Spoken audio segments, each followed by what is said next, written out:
अच्छे लोगों के साथ हमेशा बुरा क्यों होता है?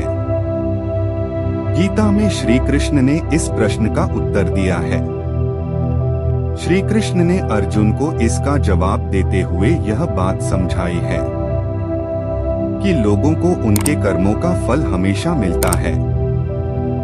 गीता सार में आपने यह महसूस किया होगा कि जो लोग अच्छे कर्म करते हैं वह परेशान रहते हैं, और इसके विपरीत जो लोग बुरे कर्म करते हैं वो खुशी से रह रहे होते हैं। अच्छे कर्म करने वाले लोग इसलिए परेशान होते हैं कि आखिर उन्हें इतनी परीक्षा क्यों देनी पड़ती है, जबकि जो अधर्म की राह में होते हैं वो खुश होते हैं और जिंदगी का लुत्फ उठा रहे होते हैं।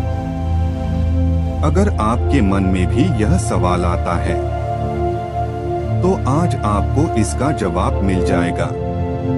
वह जवाब यह है कि जो भगवत गीता में लिखा है, और वह जवाब जो श्री कृष्ण ने अर्जुन को दिया था।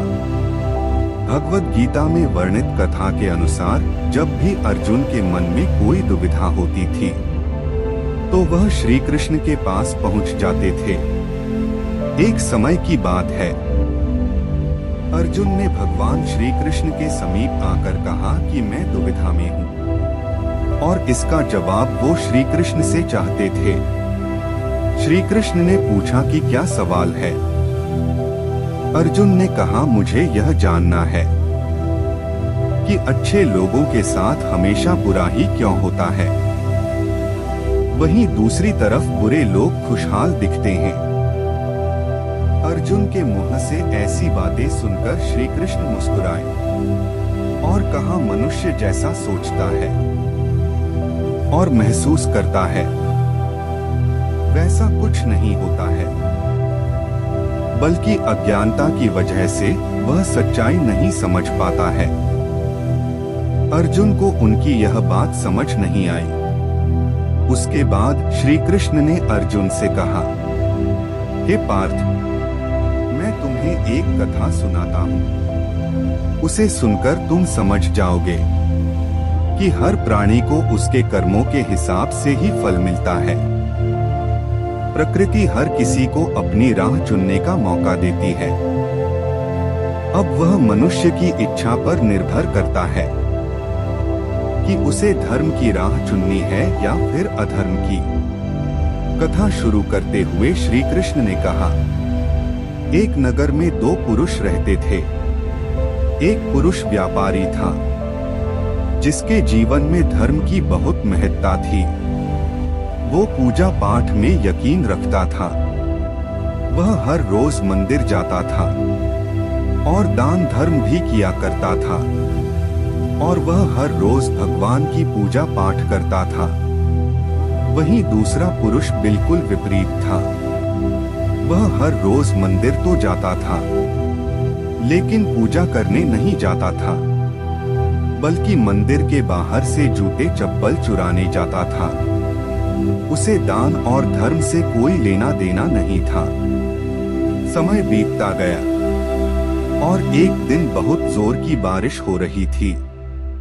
इस वजह से मंदिर में पुजारी के अलावा कोई नहीं था। यह बात जब दूसरे आदमी को पता चली तो उसने कहा कि यह मंदिर से धन चुराने का सही मौका है, और उसने पंडित से नजर बचाकर मंदिर का सारा धन चुरा लिया। उसी समय धर्म कर्म में विश्वास रखने वाला व्यक्ति भी मंदिर में आ पहुंचा, और दुर्भाग्य से मंदिर के पुजारी ने उसे ही चोर समझ लिया, और पंडित जोर से चिल्लाने लगा। वहां लोग एकत्र हो गए और उसे बहुत मारा। किसी तरह वह बचते बचाते वहां से निकल गया, तो दुर्भाग्य ने उसका साथ वहां भी नहीं छोड़ा। जैसे ही वह मंदिर से बाहर निकला तो वह एक गाड़ी से टकरा गया और घायल हो गया। फिर वह व्यापारी लंगड़ाते हुए घर जाने लगा, तो रास्ते में उसकी मुलाकात उस पुरुष से हुई जिसने मंदिर से धन चुराया था। उसने कहा, आज तो मेरी किस्मत चमक गई। एक साथ इतना सारा धन मिल गया। यह सब देखकर उसे बहुत बुरा लगा और उसने अपने घर से भगवान की सारी तस्वीरें निकाल दी। कुछ सालों बाद दोनों पुरुषों की मृत्यु हो गई।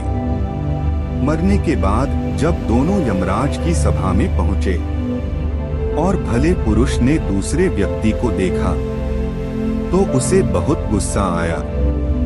उसने क्रोधित होकर यमराज से पूछ लिया, मैं तो हमेशा अच्छे कर्म करता था, दान में विश्वास रखता था, उसके बदले जीवन भर मुझे अपमान और दर्द ही मिला और इस व्यक्ति को नोटों से भरी पोटली मिली।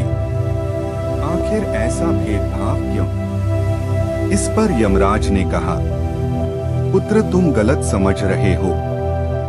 जिस दिन तुम्हारी गाड़ी से टक्कर हुई थी वो दिन तुम्हारा जीवन का आखिरी दिन था, परंतु तुम्हारे अच्छे कर्मों की वजह से तुम्हारी मौत सिर्फ एक छोटी सी चोट में बदल गई।